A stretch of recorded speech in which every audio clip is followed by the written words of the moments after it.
Hi everyone, thank you so much for joining us today and welcome to this month's Lunch and Learn Research Seminar on navigating leaving care and aftercare.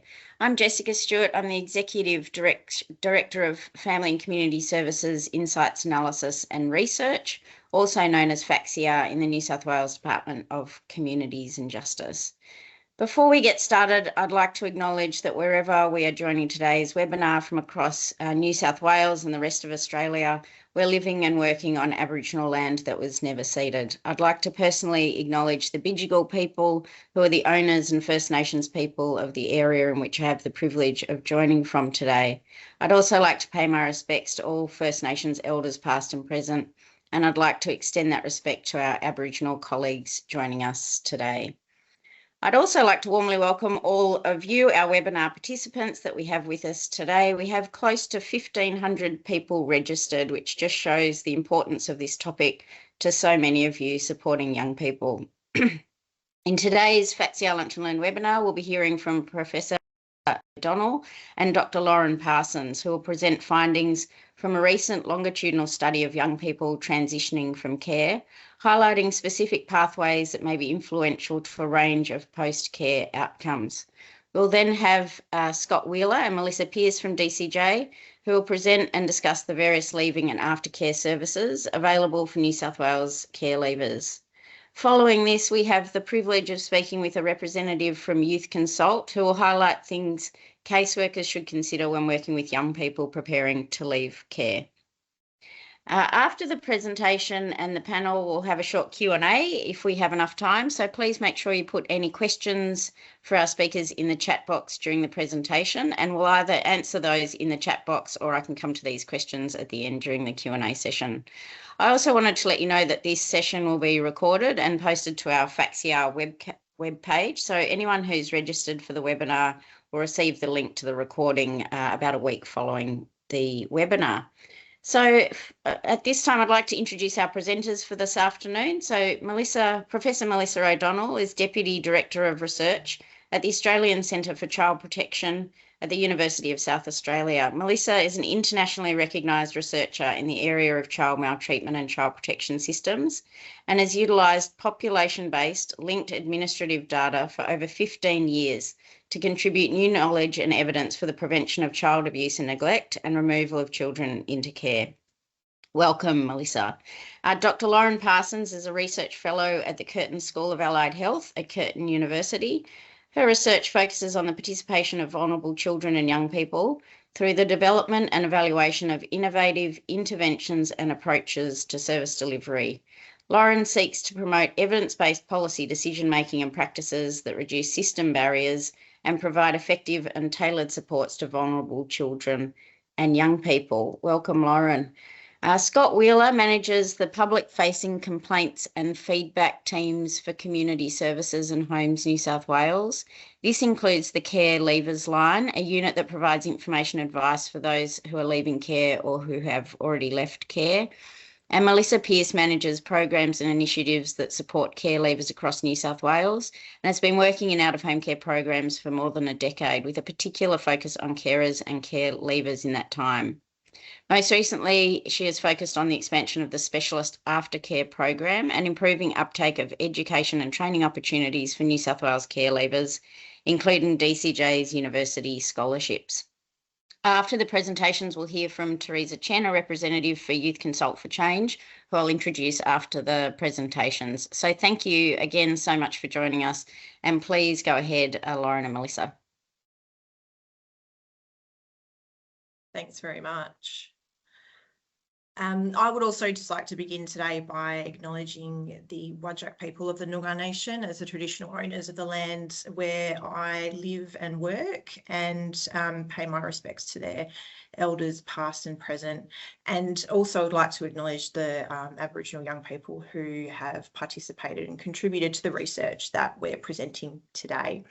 And the research that I'm about to present, it's been made possible thanks to a myriad of people, including the young people with care experience who've participated, but also I'd like to acknowledge the chief investigators and co-authors of the work that we're going to be talking about. We've partnered with the WA Department of Communities and Wansley to conduct the research in conjunction with all the data custodians and data linkage partners who've given us access to the data that we've analysed, and of course the funding partners as well.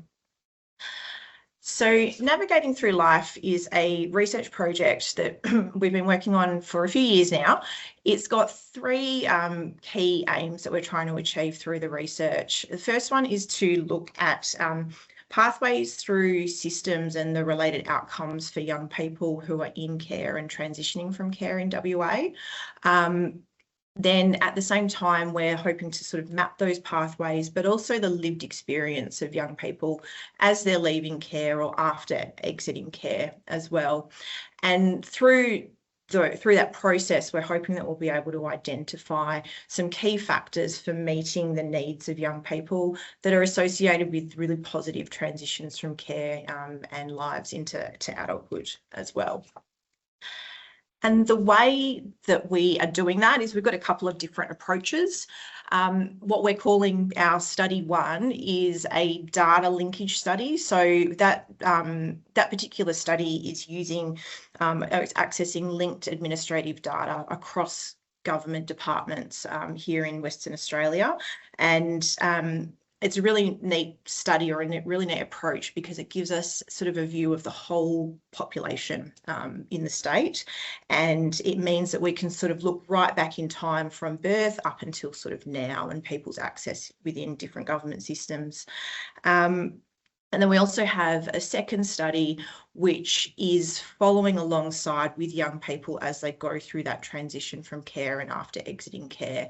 And we're sort of meeting with them every 6 to 12 months and sitting down, having a chat or an interview with them, and sort of trying to understand what that experience is like from their perspectives. Sitting underneath that, we have a couple of PhD projects as well that you'll be hearing about some findings from today. One project is looking at the associations between young people's mental health and their housing needs. And the other project is looking at how young people are developing independent living skills into adulthood and how that relates to their experiences in care as well. But today I'm going to be talking about data that comes from the linked data study that we're doing. And basically, the way that this works is that we've accessed data from our Department of Communities, our housing data, our health data, our criminal justice data, and our education data. And we've looked at that sort of as individual silos of data just to see what is sort of sitting within each of those.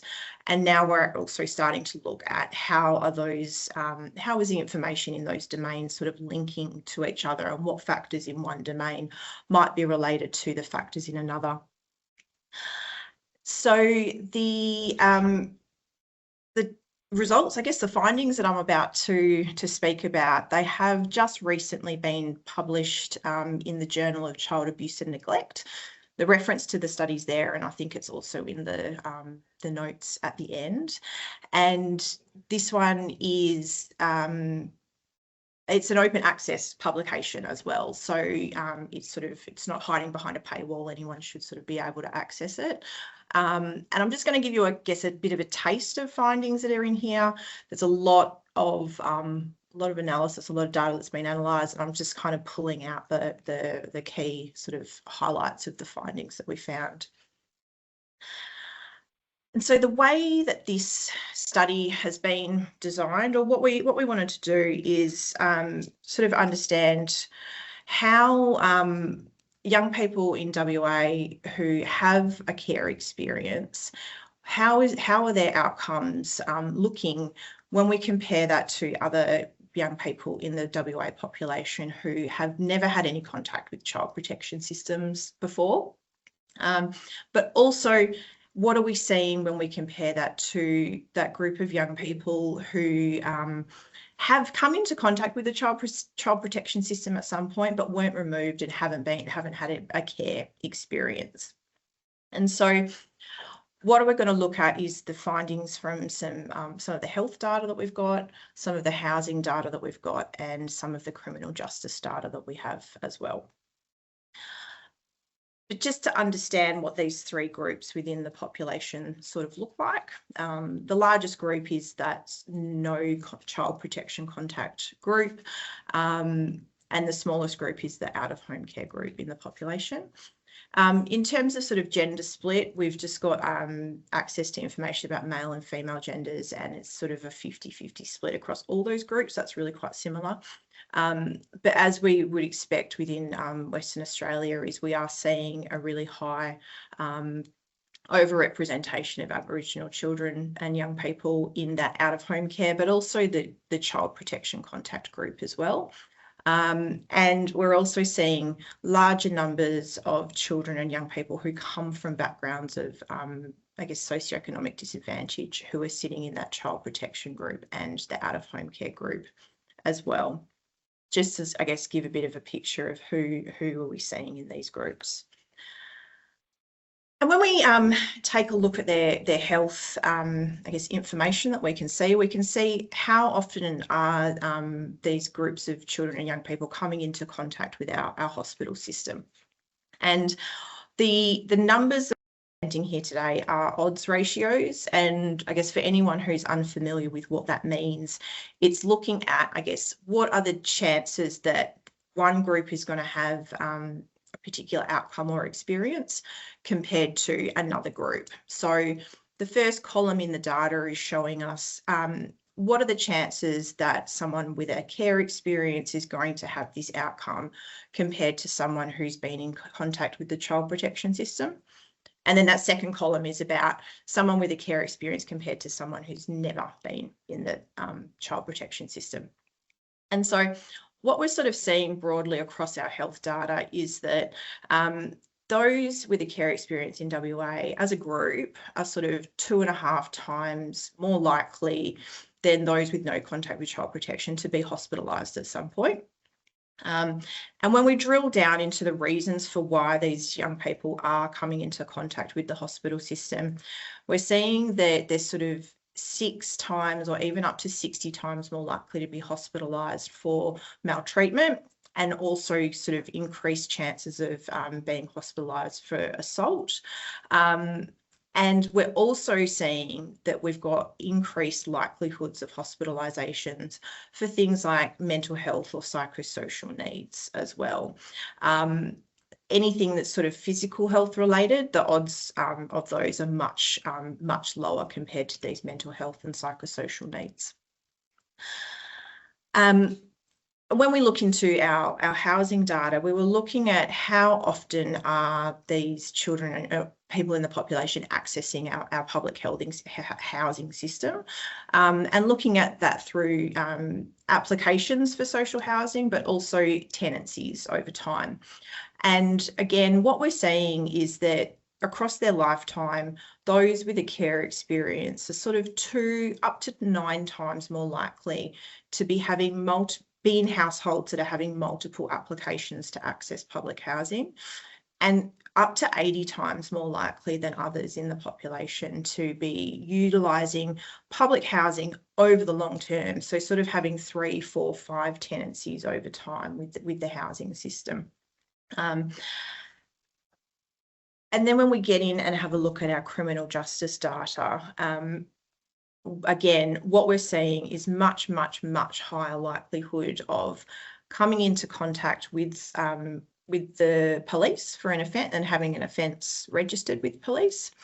But I guess what was most shocking when we got into the data was seeing that they can be sort of, these children and young people in WA are up to 150 to 200 times more likely to be spending time in detention, either on remand or with a custodial sentence as a young person in the youth justice system. But then sort of it's up to 40 to 45 times more likely to spend time in a custodial stay as an adult as well. So I guess the big picture, or I guess the key takeaways from that analysis that we've done, is that across all these indicators that we've looked at, we see really large differences between those with a care experience and those who've never been in contact with the child protection system.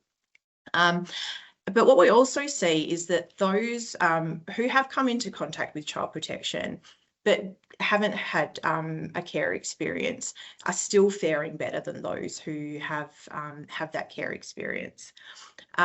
The data that we've looked at or that we've presented so far doesn't give an explanation as to why that is the case. So it's not saying that the care experience is the reason for this, but it is showing us that this is what's going on in the lives of these young people who are in the care of the child protection system. Where we sort of see that greatest difference is with those hospitalisations for maltreatment, assault, mental health, and that long-term sort of access of the public housing system. And the largest discrepancies was in terms of those custodial stays in the justice system, particularly as in the youth justice system. And we think what this is really pointing to is that there is this really high need for tailored mental health and psychosocial responses for children and young people in care and also after leaving care as well. And it really highlights the need for that coordinated response between child protection and public housing, not to just make sure that young people have housing when they leave care, but also so that they can sort of move on from the system in the long term. And it really points to a need to look at what are we doing in terms of preventative efforts that will reduce offending and that pathway into to incarceration as a young person or as an adult as well. So I think this is the point where I hand over to Mel, and Mel's going to talk about what's coming out of the some other data that we've looked at, but also the interviews that we've been doing with young people as well. Thanks, Lauren. Yeah, there's been a number of other research articles and interview data that's being analysed within the project, and I just wanted to touch on some of the important findings that are emerging from this. So our PhD student Fadza Chikwava's really been looking at homelessness because we know that this is such a large issue across Australia, but particularly for young people leaving care. She was looking at the Victorian linked data and looking at the homelessness and housing instability associated with those young people. She determined that around 62% were either classified as homeless or having housing instability. So that may include couch surfing and other things. And this was very similar to the Western Australian data. So really this study focused on what are the factors associated with young people and their homelessness experiences, and also understanding whether there are specific subgroups in terms of their transition into homelessness. So what she did find was that having a mental health or substance-related condition increased the likelihood of homelessness for young people leaving care by 2 to 3 times. But for those young people that had both a mental health and substance-related issue, that homelessness risk increased by 5 times. So that really shows that dual diagnosis is really important in terms of this group that's at high risk of homelessness. She also looked at the trajectories of homelessness risk, and there was actually 3 groups that were identified from this data.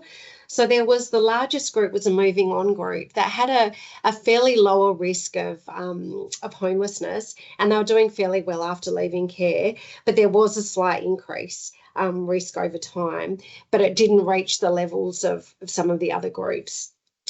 The group 2, which is the blue line, was the survivors group. So many of them had a history of substance use, and many were leaving foster and residential care. And at the time of first leaving out of home care, there was a fairly high risk of homelessness, but over time this risk decreased. So we're hoping that this was related to the services that were being implemented and the support that those young people were receiving. The last group is the complex group. This was a large group of residential care leavers in this group, the proportion, and many of them had chronic mental health and substance use issues. And this group was a group that clearly need more targeted support because their homelessness risk increased over time as they left care. We also had, we've also got a number of previous studies that looked at specific subgroups of young people, care leavers, and one of those is young parents who are care leavers. So these were young people who were up until the age of 23 years of age, who were pregnant, and there was about 28% of the care group females who reported a pregnancy that could be identified through the child protection data. And we were really looking at the ongoing child protection involvement of the children of the care leavers. So what we did identify that was 72% of those young parent care leavers were notified to the child protection system. 40% of those children of the care leavers were substantiated with child abuse and neglect, and 24% of those young parent care leavers had their children removed. So this is really indicating the intergenerational cycle of child protection involvement, and this is clearly a young group of care leavers who need quite identified and targeted support. And this study was done in 2018, and we've replicated it, and the findings are very, very similar. What's interesting from the WA qualitative findings that we did with interviews with young mothers leaving care, this work was led by Renee Usher. She analysed all the interviews from care leavers. Interestingly, 10 of the young women who had children in their care still had children in their care. So there was only one who had a removal. So we've got a fairly biased group. We haven't really captured those that lost their children into the care system.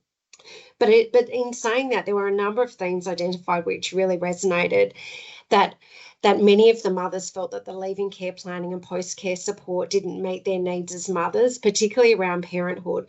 So obviously they will need additional basic material needs to be a parent, and also the stable housing was a real issue. Also, mothers felt quite unsupported and unprepared and to be independent as mothers. So it really highlights the unique needs of young mothers, particularly in regards to the pregnancy support and parenting advice that any mother needs, but particularly those who are young parent care leavers. They were mostly single mothers. They didn't have a partner to provide support to them, and many of them didn't have access to childcare, so they couldn't really continue their studies or take on employment responsibilities because they didn't have much access to childcare. Also, mothers expressed a really strong desire to break or avoid the intergenerational cycle of out-of-home care in their families. They didn't want their children to re-enter the system. So there was a real fear of child protection involvement, and the children were a real to implement positive changes in their lives and to have purpose. So it was a really good opportunity for them to receive support services and be supported by those. But many of them felt that was really difficult in their leaving care planning journey. The other, I guess, the findings around this are that, as both Lauren's data and our data have really indicated, was that housing issues and homelessness are faced by a large proportion of care leavers. Young people really need a flexible housing response that prioritises empowerment, agency and choice, while really walking alongside them to grow their confidence and their capacity to find and maintain safe and stable living arrangements. Also, our findings point to more specific subgroups of young people with greater complexity of needs, and therefore they will require more targeted support. So particularly those young people with mental health and or substance use issues, as well as another group that have been also identified in our other research about young people with disabilities who will require really important leaving care planning and support in terms of their NDIS packages and the support that's around them. Young parent care leavers are another group who have a really strong desire to break that intergenerational cycle of child protection involvement, but will also need support to meet their needs as a young person and as a parent. In Western Australia, I was lucky to be involved in the design of the home stretch system. So we were involved in a co-design group with young people who were transitioning from care, as well as agencies and those responsible. Luckily, that was implemented and it's been rolled out across the state from last year. So it's now available to all young care leavers aged from 18 to 21, regardless of their circumstances, whether they're in foster care placements, they were leaving residential care, or they're in kinship placements. What was really important was to have a very visible, secure safety net that enabled them access to housing, health, education, and life skills. So as a result, staying on agreements so that they could stay on in foster or kinship placements, have a housing subsidy, have Invest in Me funding. But that transition support was really needed. So they have transition coaches to provide that one-on-one support, focusing on coaching towards interdependence to help enable a smooth transition.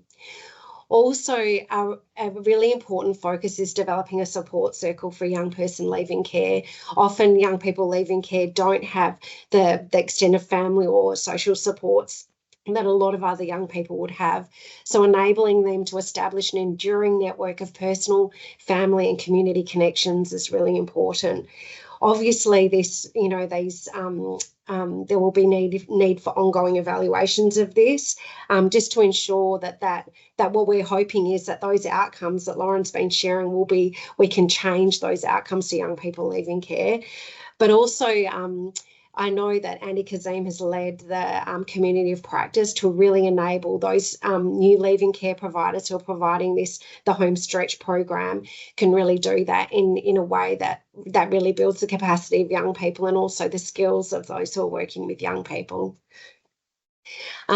On our slides, which you can access through the DCJ website, we've got our details if you wish to contact us to get more information. And also we've got numerous references that you can utilise, and we're always happy to send out our articles if you need them.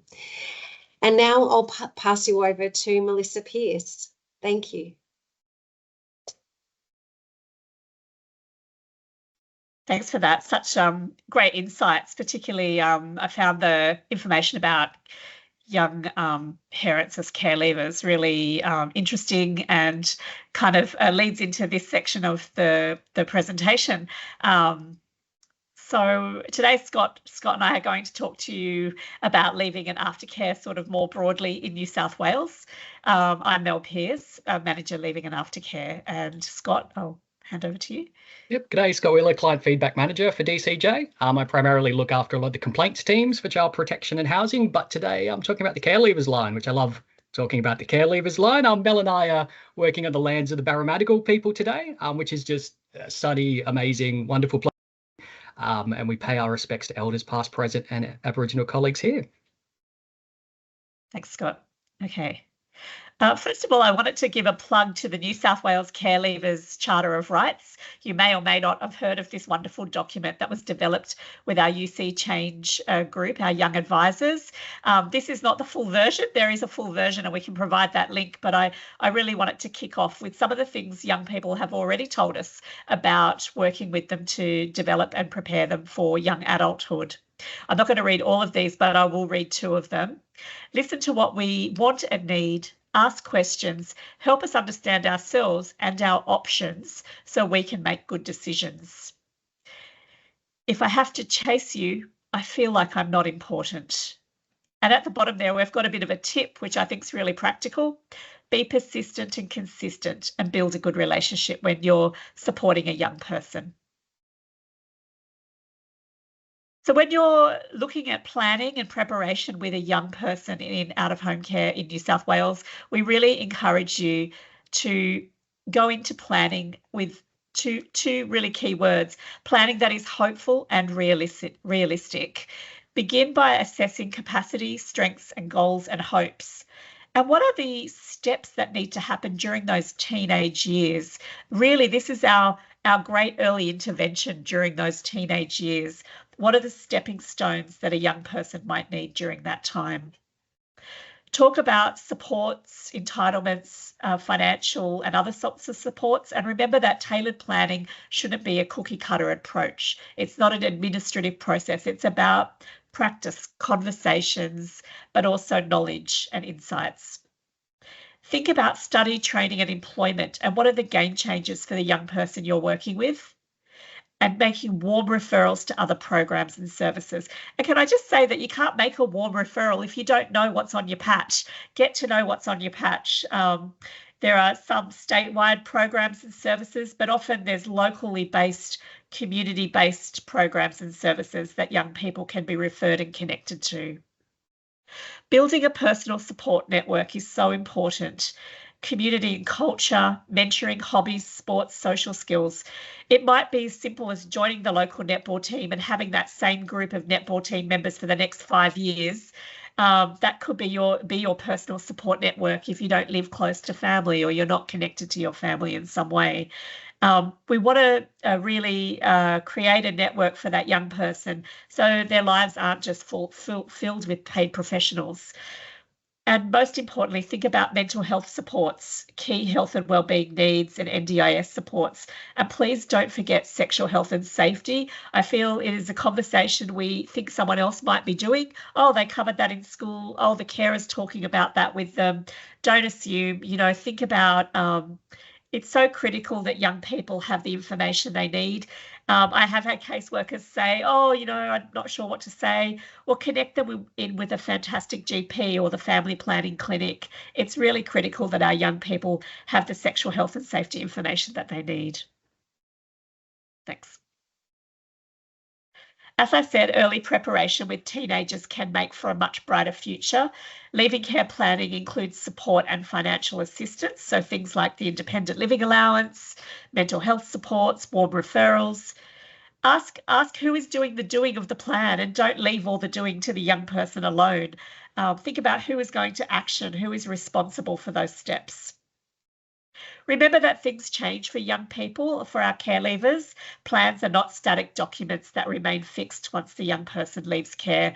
Reviews and amendments are to be expected as the young person's circumstances might change, their needs change, or new issues arise. Thank you. Oh, goody, we're up to our conversation. And I get to ask the first question to Scott. So, Scott, tell us who calls the Care Leavers line and what are some of the more common questions or help asked for?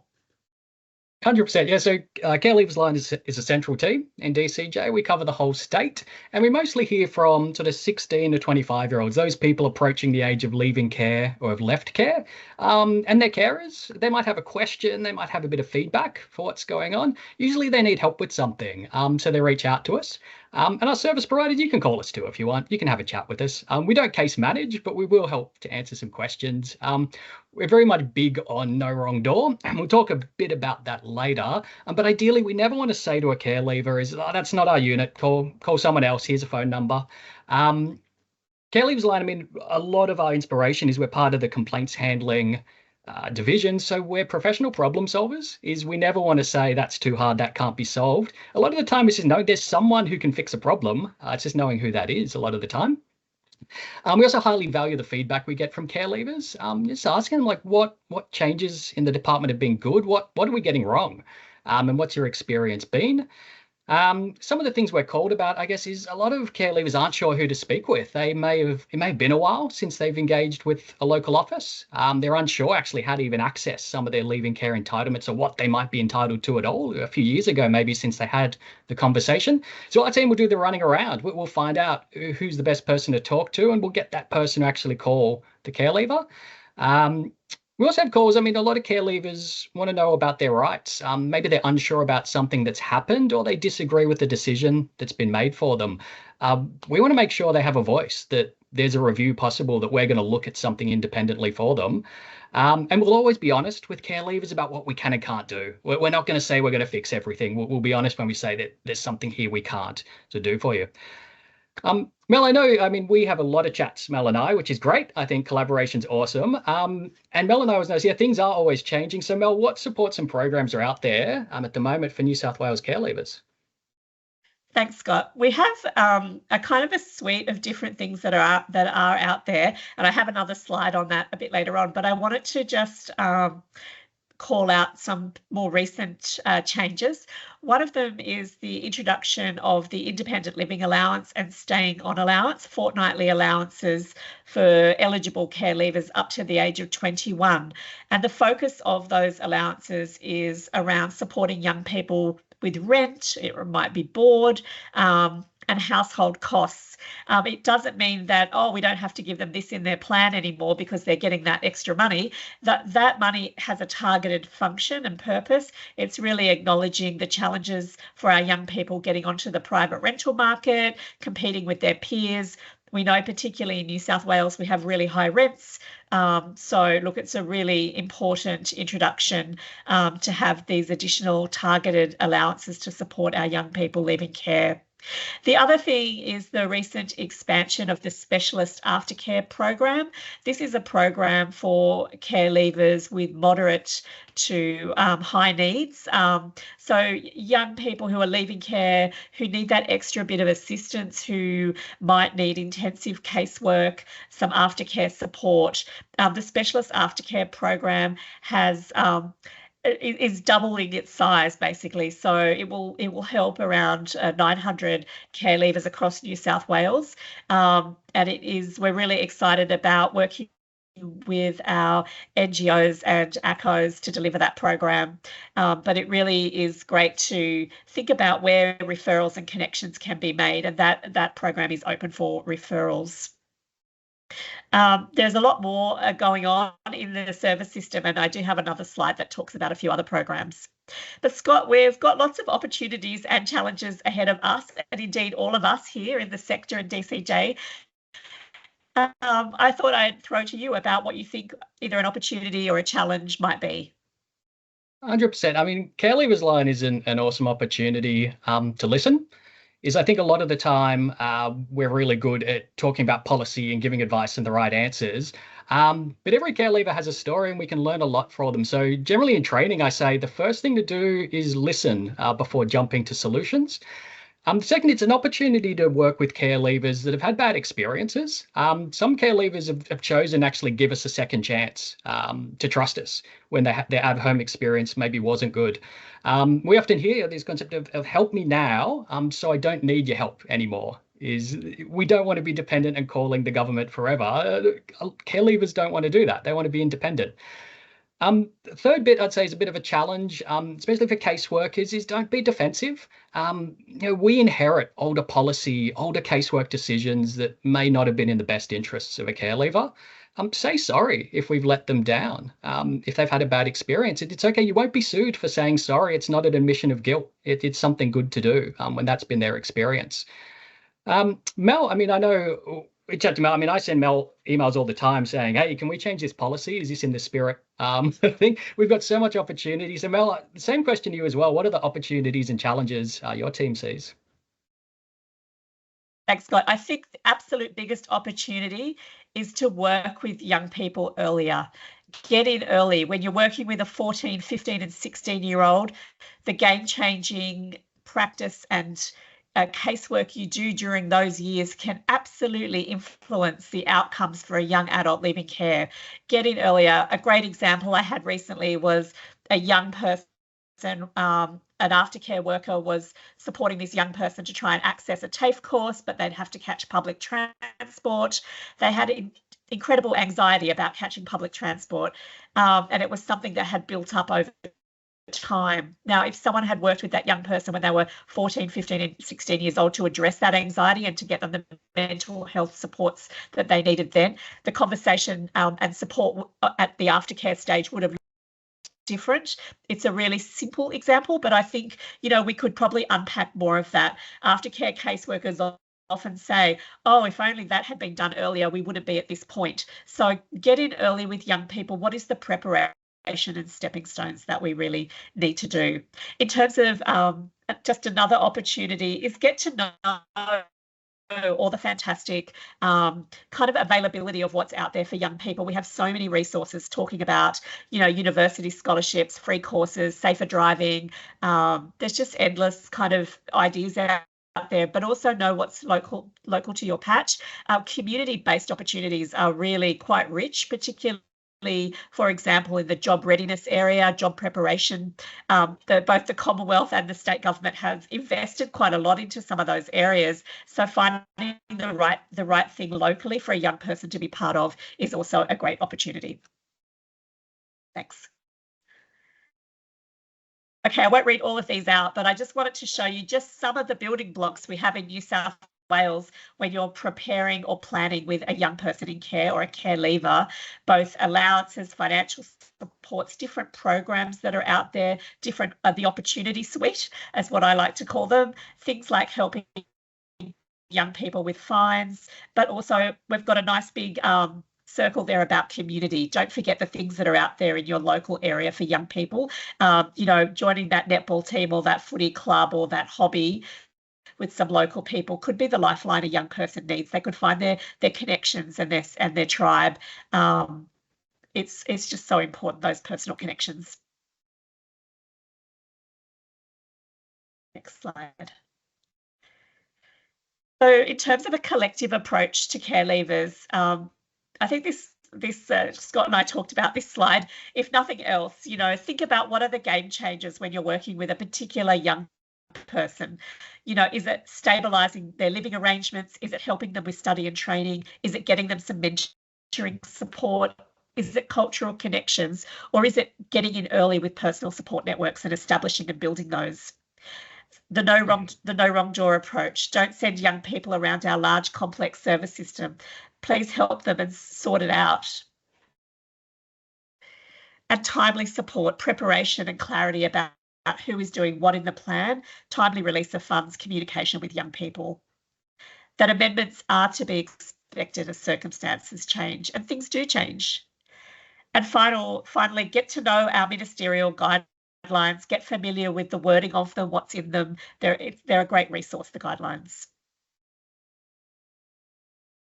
I won't go through all of these slides, but I did include them just for extra information, just a flavour of some of the things that can be included in plans.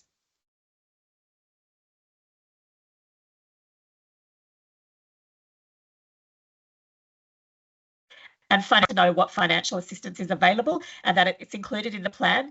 But Scott will tell you that we also need to do the next step, make sure the application is being made. We find sometimes that caseworkers can include it in the plan, but then the step to applying for example, the independent living allowance, that extra step needs to be made. It's ever so easy. There's a digital application form, goes through to Scott's team, or you can call the Care Leavers line. And again, I won't read all that out, but we have plenty of training and fantastic resources. If you're a DCJ caseworker, we've got a great training module on Thrive. If you work for a non-gov agency, hop onto the PSP Learning Hub. There's training there. We've got some fantastic resources online for young people, for carers. The Independent Living Skills Checklist. I really encourage people not to use it as simply a checklist. Use it as a conversation starter with young people. Reflect on where their strengths are, where the gaps are. Use that Independent Living Skills Checklist in a timely way over time. Don't run through it in a very unnatural way in one meeting. That wouldn't work. That doesn't work for young people. And finally, you know, the voice of young people can be found everywhere, and we want them to inform our decisions and our practice. So tap into our Youth Consult for Change, the CREATE reports, the CREATE findings as well. I know we're about to hand over to them, so that's really exciting. But there's some great feedback that can really influence the way we work with young people. Thanks. Thanks for having us. Thank you so much. Thanks for your wonderful presentations, and it's really great to see the bringing together of the quantitative data with qualitative and the first-hand experiences of young people. So thank you. And next, we are joined by Teresa, a consultant with Youth Consult for Change. So Youth Consult for Change is a consultancy group made up of young people who have had experience in out-of-home care. They're also known as UC Change, and the purpose of UC Change is to provide consultation that supports DCJ to continue to improve practice with children and families across New South Wales. Within this role, consultants provide recommendations which focuses on how DCJ can improve children and young people's experience of the system, particularly those in out-of-home care. So thank you so much for joining us today. And Teresa, I'm keen to hear on your reflections and recommendations about what's important for young people in leaving care and aftercare planning, and if you'd like to share with us any reflections you have about today's presentations. Alrighty. So hi.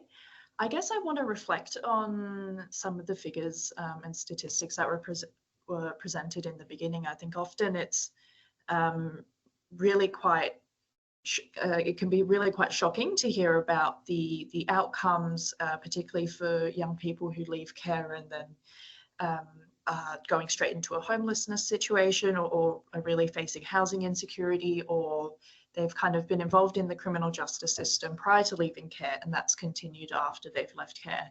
And I think some of those figures presented in the report were quite confronting, but I worry sometimes we're also a little desensitized to that. And I guess I want to be aware that I want caseworkers to be aware that each one of those young people who have had such a traumatic but also unique experience, and it's so difficult to get that targeted support for each individual young person. So I guess I'm reflecting on those figures and how shocking they are, but also how are we able to kind of use those to inform the availability and accessibility of these programs, such as accessing TILA, for example, financial assistance from DCJ to assist young people with moving into the private rental market, and these kinds of semi-independent living, these kinds of transition programs, to ensure that we are having, we do see better outcomes from young people. And I guess in terms of the leaving care and aftercare resource availability, sometimes it's so difficult to actually know that some of these programs exist if you've never heard of them. And I think at that point, it's really so much up to that young person's caseworker at the time to be aware, to be informed, to be aware of what's actually available regionally for that young person. So many of these programs, especially funding-wise, is limited to, for example, a particular area of Sydney, or they're limited to a particular provider because of where they're located. And I just think it's so important for both NGOs and DCJ caseworkers to, first of all, be aware of these resources, but not simply just say, hey, this is available to you as a young person, but also to go through the eligibility. What are the steps of applying? What does a young person need in terms of maybe identity documents? And I think that's part of the challenge. Sometimes young people aren't able to get those identity documents when they're in care, or they're struggling to get them as they leave care. So kind of ensuring that that young person has everything they need to go through that process, because we can acknowledge that it's so difficult for young people to do this by themselves once they actually leave care. So I guess we want to set up young people for that independence that they can have once they do leave care. So I think it's up to a caseworker to be really informed, and I think a part of that is having perhaps this presentation as a central place of reference, almost as like a checklist. Have we accessed everything that this young person is entitled to, and have we accessed everything that we possibly can to make sure that this young person is receiving as much as they're entitled to?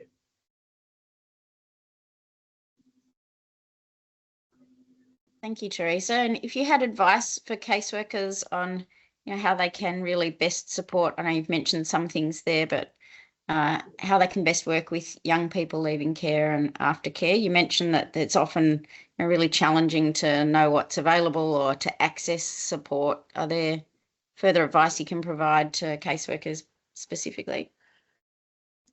I think as well, just as important as all these practical programs which are available, just the emotional experience of leaving care, that I think loneliness that young people experience, the level of perhaps abandonment is a bit of a strong word, but I think that's very much true, and that's very much experienced by a lot of young people leaving care.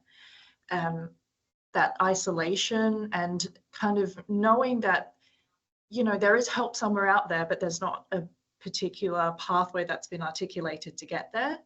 And also just having that point of reference, which I think is why the care leavers line that was spoken about earlier is so important. It's just to have that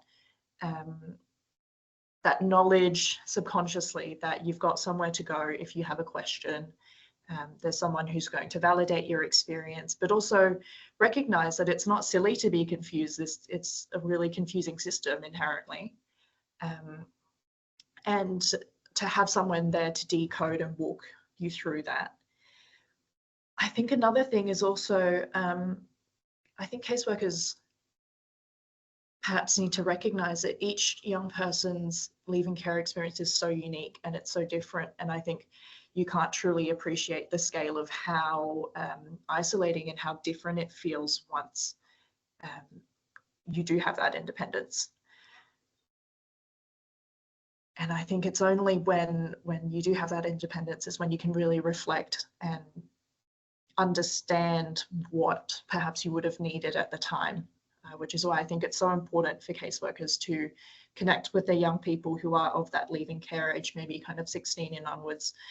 And this sounds a bit tokenistic, but really make those goals and ensure that you're setting a time frame to address everything with them before they do leave care, and making sure they feel that comfort that you are there, you're available, and you're available for questions. And it's not maybe as intimidating as a sudden drop off that they're envisioning, however true that might be. Thank you so much. It's really really meaningful and insightful. Thank you. So I might now invite everyone that's spoken today to answer questions. Please stay with us, Teresa. And there are a number of questions in the chat, and some of those have already been answered as well in the chat. I'll just start from the beginning. So did any of the researchers want to comment on analysis around young people with disability? There's been some responses in the chat, but yeah, I can speak to that. It is difficult for us to do that at the level of the linked data, just because the NDIS data is now held by the federal government and it's not linked within the Western Australia data linkage system. So in WA, I can speak to WA because I know that system quite well. We do have a little bit of access to some disability information about the population from prior to the NDIS sort of kicking in, when we had our own sort of local disability services commission. So actually in the paper that I was talking about, we have looked at rates of disability among all those three groups, and those numbers are in there. We are seeing sort of much higher rates of intellectual disability and psychosocial disability among those with a care experience compared to both of those groups as well. The specific numbers are in the paper itself, though. Yeah.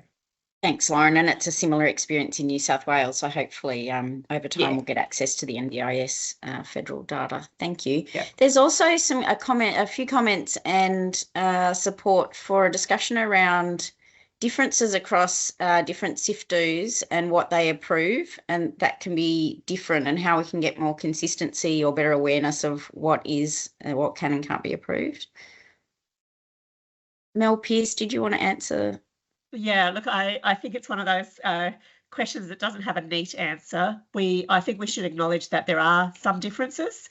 There's some general consensus around what the policy says, but there are some localised differences, and I think that is a challenge. We are currently working with a CFDU working group to explore some of those differences. But I do know from feedback from both CFDUs and from our PSP providers that sometimes, that local good relationships can really help with the smooth processing of leaving care plans and approvals. But I think it's an area where we can, as a collective, make some further improvements and think about what other changes might be needed in the future. So I think it's a bit of a watch this space one, but we would like to create greater consistency. I think there's a tension or a challenge and both an opportunity around ensuring our leaving care plans and our approaches are tailored to young people, but while ensuring that young people with a consistent set of circumstances are receiving a generally consistent response. And I think that is challenging. So, yeah, no neat answer, Jess, on that one. Thank you. Thank you. There's also a comment here around the messaging around a young person's needs changing over time is so important. It can be so difficult for young people to have their aftercare financial plan reviewed after it's approved. Is there any advice you can give or consideration about that process? Yeah, look, there is there is a opportunity to have it reviewed. Best place to go is the agency that case managed you, or DCJ, or come to our care leavers line and we can help you out. It just depends a little bit on where you are, how recently you left, and your circumstances.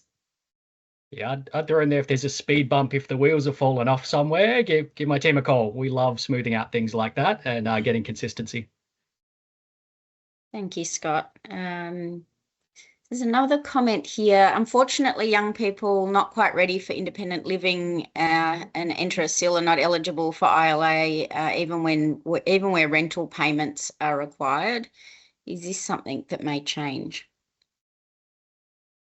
Might have to take that one on notice. I do know about the ILA does have an eligibility issue with SIL because we're I guess not double dipping in the eyes of the government as well. So, but yeah, maybe we'll take that one on notice. Thank you. There's another important comment here. The New South Wales Extended Care Study has found that the majority of young people do not desire to be independent, rather a desperation for ongoing lifelong support that meets the lifelong risk of poor outcomes. Teresa, perhaps would you like to comment on that? Yeah, absolutely. Look, I think that varies so much between each individual young person. I think some of the experiences in care actually force you to have this desire to be free and be independent, and perhaps that those are some inherent disappointments of the care system. I think it's very much not the same independence that we're thinking of in terms of perhaps some of my peers or some of my friends who are still living with their friends and family and want to move out but just can't because rent is too expensive. I think it's a very different situation to that when we refer to that kind of independence. At the same time, I think it's when you're in the situation where you're not able to make an informed choice because you don't have very many options, it's unfortunately a situation of whether you're kind of forced to make the situation work, or you're stuck in a really difficult place. So I'm sorry, it's a bit of a difficult question. I think it's so different for each young person and each young person's skills and independent living skills like budgeting or maybe even just finding a rental right now in Sydney is so not exclusive to young people. I think it's just, I'm sorry, it's such a different answer for each individual young person. And that's a really important message too. Thank you. Melissa? Yeah, I was going to say, Teresa, you gave such a great answer. And I think the young people we worked with in designing the home stretch, many of them said when they were 18, they were so glad to be free, of having child protection as their parent and guardian. And they really enjoyed having that independence. But then, as Teresa said, the realities of trying to maintain housing, or when a share house falls through and everybody else can go home to their parents to try to find the next place. Young people in out-of-home care who've had that experience don't have those opportunities.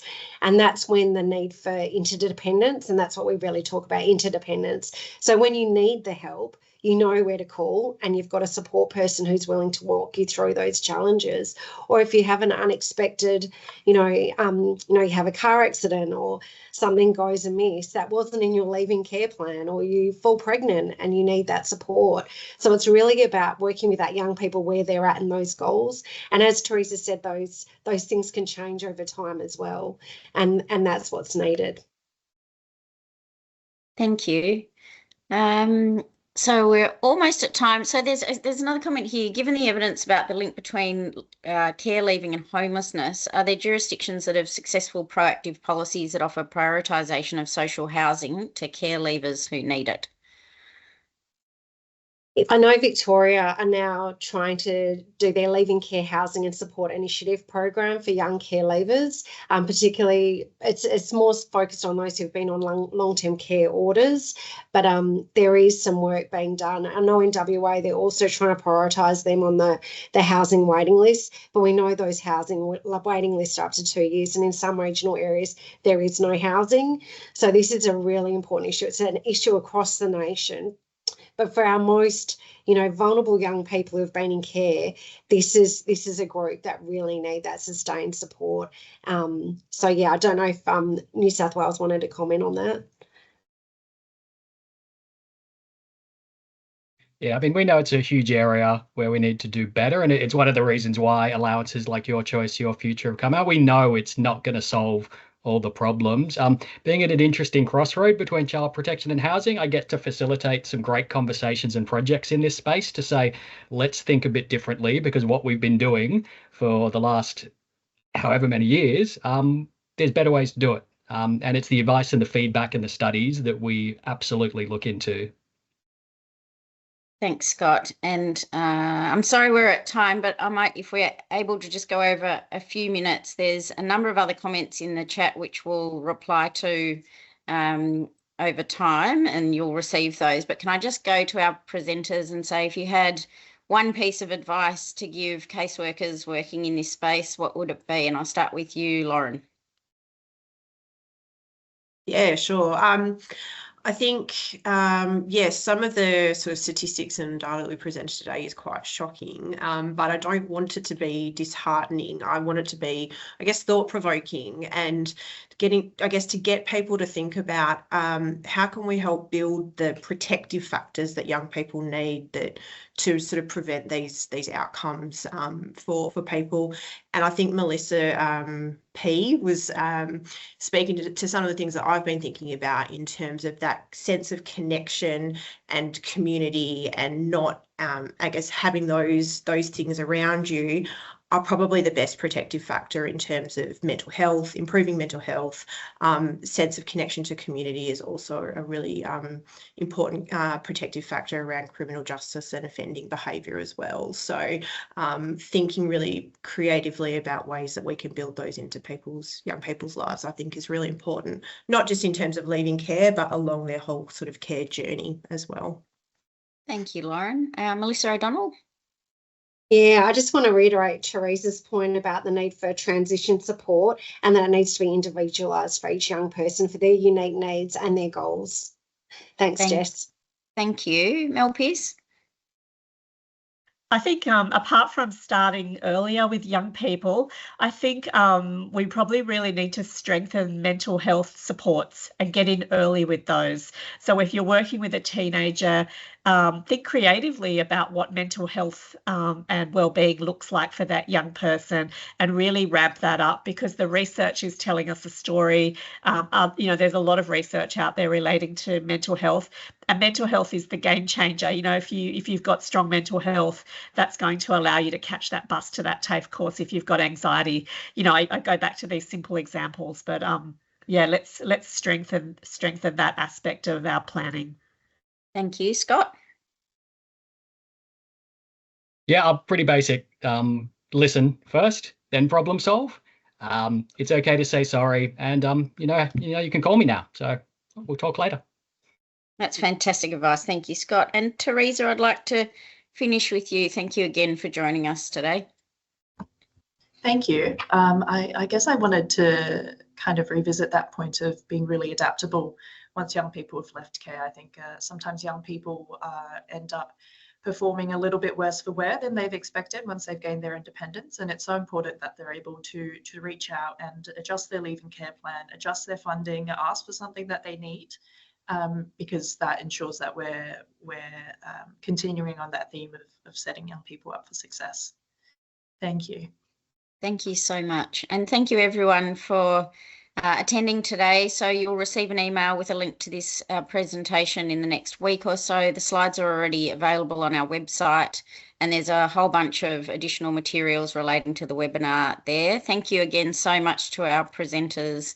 And I'd like to invite you to our next Lunch and Learn research seminar on the 26th of November, which is around navigating grief and loss and the impact of placement transitions on foster families.